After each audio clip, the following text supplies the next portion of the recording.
Mga kapatid, isa ka ba sa mga nakascroll niyan sa TikTok at Reels? Napahinto ka, no?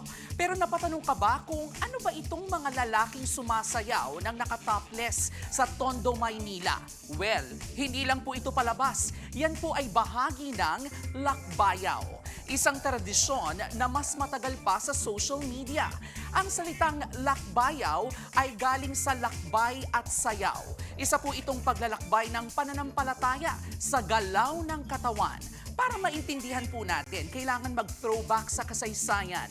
Noong 1521, iniabot ni Magellan ang imahe ng Santo Niño sa Cebu.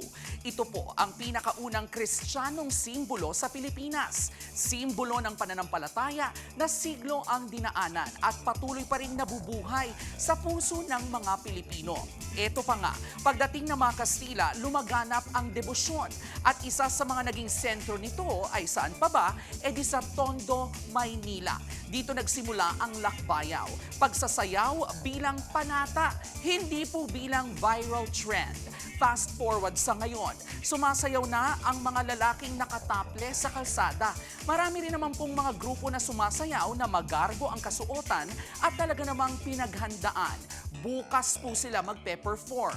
At gaya ng taon-taong tradisyon, libo-libong deboto ang inaasahang lalahok dyan. Tandaan mga kapatid, ang bawat hakbang at bawat indak ay may katumbas na kwento ng panalangin, kultura at kasaysayan. Kaya sa susunod na makikita mo ito sa feed mo, isipin mo, ito ay higit pa sa isang viral video. Ito ay buhay na kasaysayan nating mga Pilipino na gaya ng K Alaman ay K Yamanan. K? Okay. Mga kapatid, Jervy Wrightson po. Eto na nga. Para sa latest showbiz news at iba pang K-alaman, mag-follow at mag-subscribe na sa social media pages ng News 5.